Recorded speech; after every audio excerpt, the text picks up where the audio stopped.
जनगणना में ड्यूटी से मुक्त करने सहित अपनी विभिन्न मांगों को लेकर मध्य प्रदेश आंगनवाड़ी कार्यकर्ता संघ की महिलाओं ने इंदौर कलेक्टर कार्यालय पहुंचकर प्रशासनिक अधिकारी को ज्ञापन दिया। इंदौर जिले के आंगनवाड़ी कार्यकर्ता जनगणना में ड्यूटी नहीं करना चाहती है और कार्यकर्ताओं का कहना है कि प्रशासन उन्हें विभिन्न तरह के कार्यों के लिए ड्यूटी लगा देते हैं। वहीं आंगनवाड़ी कार्यकर्ताओं ने जनगणना में ड्यूटी नहीं करने की बात कही है। हालांकि कुछ आंगनवाड़ी कार्यकर्ताओं का कहना है कि यदि उनके गृह क्षेत्र में ड्यूटी लगाई जाती है तो वह शर्तों के अनुरूप कार्य करने को तैयार है। संघ के अध्यक्ष राजकुमारी गोयल के मुताबिक यदि उनकी मांगें नहीं मानी गई तो आने वाले समय में आंगनवाड़ी कार्यकर्ता शासन प्रशासन की नीतियों के खिलाफ आंदोलन करेगी।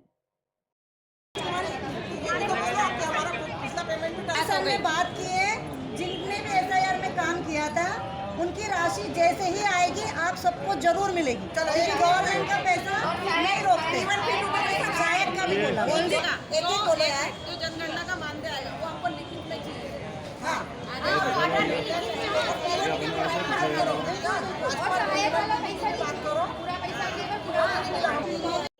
क्या मामला है आप लोग? सर, हम सब आंगनवाड़ी कार्यकर्ता बहनें हैं। हम लोगों की मांगे ये हैं कि हम आंगनवाड़ी कार्यकर्ताओं को कहीं भी किसी भी विभाग में काम के लिए लगा दिया जाता है। अभी हमको जनगणना के लिए लगा दिया गया है और एरिया इतनी दूर दूर दिया है कि हम लोग काम ही नहीं कर पा रहे। हमारे उसमें कार्यकर्ता बहनों के बहुत सारों के छोटे छोटे बच्चे भी हैं, बहुत सारी एजेड भी महिलाएं हैं जो मोबाइल पे वर्क ही नहीं कर पाती। वो लोग कैसे करेंगे? तो हमारी कलेक्टर साहब से ये अभी गुजारिश थी कि हमको हमारे ही एरिया दिया जाए और हमको अदर विभागों में ऐसे ही हमको बधवा मजदूर जैसा बना दिया कि जहाँ भी जिस विभाग में सरकार का कुछ काम हुआ कि उठा के कार्यकर्ता को लगा दिया जाता है। जहाँ 80-80 1-1 लाख रुपए का मतलब कमाने वाले लोग हैं वहाँ पर भी उन लोगों को हटाकर हम लोगों को लगा दिया जाता है। इसलिए सैलरी भी नहीं आई है। 2 महीने से हम लोगों का मानदेय भी नहीं आया और हमको ना कोई महंगाई भत्ता मिलता है, ना कोई आने जाने का किराया मिलता है, ना कुछ भी नहीं मिलता है। बस जहाँ जनगणना का भी काम है कार्यकर्ता को लिया और उठा के लगा दिया। अभी कितनी सैलरी मिलती है आप लोगों हम लोगों के अभी 15,000 रुपए। को? तो आप क्या चाहते हैं, यानी ट्रेनिंग दी जाए? आप ट्रेनिंग तो हम लोग सर ये देश का काम है, सेवा का काम है, हम लोग बहुत तन मन धन से करने के लिए तैयार हैं। पर हम लोगों की बस यही मांगे कि हम जो आंगनवाड़ी बहनों का एरिया है हमें वही एरिया दिया जाए, अदर एरिया में हमें ना भगाया जाए। आपका नाम? प्रीति श्रीवंश। सर, हम लोग यहाँ पर अपनी जनगणना ड्यूटी को निरस्त कराने के उद्देश्य से आए थे कि हम लोगों को जनगणना ड्यूटी में कार्य नहीं करना, क्योंकि पिछली बार जब एसआईआर में काम किया कार्यकर्ताओं ने तो उन्हें रुला दिया गया। उन्हें बहुत ही बुरी तरीके से उनसे सुबह से लेकर रात तक काम लिया जाता था। 2-2 बजे रात तक उन्हें एंट्री करने के लिए कहा जाता था। तो महिलाएं बहुत त्रस्त हो चुकी थी, इसलिए उन्होंने इस बार ये कहा कि उन्हें ड्यूटी नहीं करनी है। तो हम इस चीज को लेकर आए थे।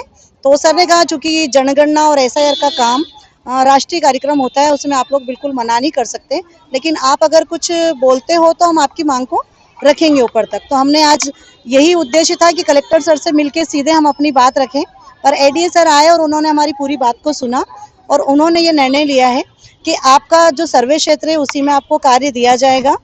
दूसरा, जो छोटे बच्चों की माताएं हैं उन्हें भी इस कार्य से मुक्त किया जाएगा और जो बीमारी से ग्रसित हैं ऐसी कार्यकर्ताओं को भी इससे हटाया जाएगा। अभी 2 दिन पहले का एक मैसेज भी और आया था कि जो छोटे बच्चे हैं स्कूल वाले उन सबकी छुट्टी। आंगनवाड़ी कार्यकर्ताओं के लिए भी ये मैसेज था कि आंगनवाड़ी केंद्र के बच्चों की भी छुट्टी, लेकिन सिर्फ 1 दिन। आज फिर से पोषण आहार चालू हो गया और ये कहा गया कि कार्यकर्ता घर घर जाकर बांटे। जैसे कार्यकर्ता इंसान नहीं है, उन्हें धूप नहीं लगती, उन्हें बारिश नहीं लगती, उन्हें ठंड नहीं लगती। इस प्रकार से कार्यकर्ताओं के साथ हमेशा से दुर्व्यवहार होता आ रहा है, क्योंकि उन्हें तो बिल्कुल 70 बच्चों को घर घर जाके देना, तो क्या वो इंसान नहीं है? मतलब इस प्रकार का हम लोगों को बहुत दुख होता है। कार्यकर्ता है जो प्रभावित हो रही हो, किस तरह का वर्किंग किया है? ये तो सभी कार्यकर्ताओं को दिया है। ग्रीष्मकाल कितनी है ऐसी आंगनवाड़ी कार्यकर्ता? इंदौर में जिले में तो 1848 के लगभग है सर केंद्र। अच्छा, हाँ। अब आप क्या करेंगे? मतलब सहमति दे दी है आपने अपने नहीं, क्षेत्रों में? हमने ये सहमति दे दी है कि अगर हमारा सर्वे क्षेत्र दिया जा रहा है तो उसमें हम काम कर लेंगे, अदर क्षेत्र में नहीं करेंगे।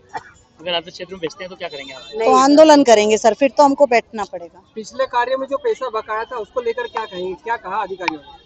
देखिए, अभी तक तो कोई कुछ नहीं कह रहा था, लेकिन जब आज हम सारे लोग इकट्ठा हो गए और हमने अपने बात रखी तब जाके आज उन्होंने ये कहा है कि अभी हमने बात की है, आपका पैसा जल्दी ही आपको मिल जाएगा।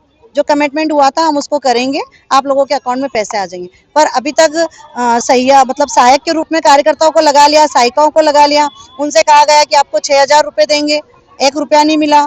बीएलओ ने जो ड्यूटी की 12,000 रुपए उन्हें भी अभी तक नहीं मिला। लेकिन आज आश्वासन दिया है तो देखते हैं, अगर वो राशि मिल गई तो ठीक है, नहीं तो भविष्य में हमें फिर से यहाँ पर कलेक्टर को घेरना होगा। मेरा नाम राजकुमारी गोयल है। अवकाश के लिए भी बोल दे कि हमें कभी